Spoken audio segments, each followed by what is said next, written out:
mum's breathtaking excuse for setting a woman on fire after a furious row over an e-scooter. A woman who poured petrol on a neighbour and set her alight after a dispute over an e-scooter said her family kept the fuel handy to torch intruders in self-defence. Jordan Spencer, 34, poured petrol on Paris Carpio's head and set her on fire outside a Middlesex Crescent home in Shepparton, in Victoria's North, on January 15, 2024.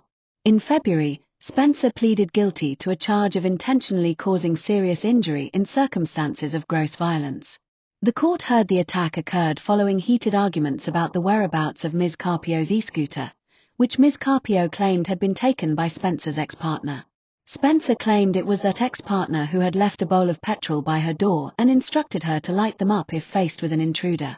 On Thursday, Spencer's barrister James McQuillan told the Supreme Court of Victoria his client's outrageous behaviour was now accepted practice by Victorian villains. Mr. McQuillan made the submission at a pre-sentence hearing to Justice Andrew Tinney, a former top prosecutor before his promotion to the Supreme Court in 2018. Justice Tinney said he thought the notion anyone would think it acceptable to set someone on fire as a form of self-defense was nonsense. The idea that the boyfriend of Ms. Spencer, would have proposed to her as a weapon to use at some future time if necessary, a bowl of petrol and a lighter to set fire to someone, I must say, it strikes me as being highly implausible, he said.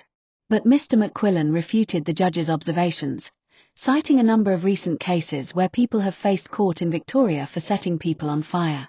The frequency of assaults, or attacks, of people in this state by fire is so prevalent, and increasing, it's not unforeseeable that some drug dealer fellow would think of that method of defense, he said. Even just threatening to throw petrol over people, it seems to be the common, well not common, but an accepted form of attack these days. Justice Tinney said the method certainly wasn't accepted by the court. It just sounds pretty outlandish, he said. Ms. Carpio Woodley, then aged 20, was unrecognizable after the attack. Neighbours told reporters at the time that Ms. Carpio Woodley's entire head was ablaze and a garden hose had to be used to douse the flames. Paris is unrecognizable, a source close to the family said. Her siblings are having nightmares. It's not fair. We don't understand how anyone could do this to such a beautiful young lady. During a hearing in June, Ms. Carpio and her mother Kylie Powell delivered victim impact statements. Between tears, Ms. Carpio told the court the attack had left her with burns to 30% of her body, including severe damage to her airways and lungs. I now live a life filled with anxiety, depression, and isolation, she said then. Both Ms. Carpio Woodley and Spencer were airlifted from Middlesex Crescent, pictured, to the Alfred Hospital in Melbourne after the attack.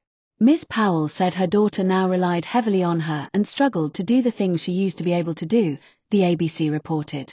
I must constantly watch her and make sure she is okay, Ms. Powell said. It's causing me to suffer with anxiety, especially when she has gone somewhere by herself. The court heard Ms. Carpio was quite volatile and upset when she knocked on Spencer's door looking for her e-scooter. It heard Ms. Carpio had tried to break down Spencer's front door and smashed one of her windows with a brick while looking to find Spencer's ex-partner.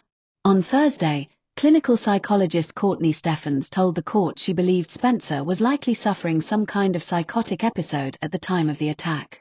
She said Spencer had a long history of mental illness and had been abusing methamphetamines in the days leading up to the attack. The court heard Spencer blamed much of her offending on her cheating ex-partner and suggested she wasn't sure what was in the bowl despite using a lighter to set the liquid ablaze. The shocking incident was captured on CCTV cameras. Ms. Carpio Woodley's family has established a GoFundMe to help our beautiful Paris with her recovery journey. Paris is absolutely adored wherever she goes.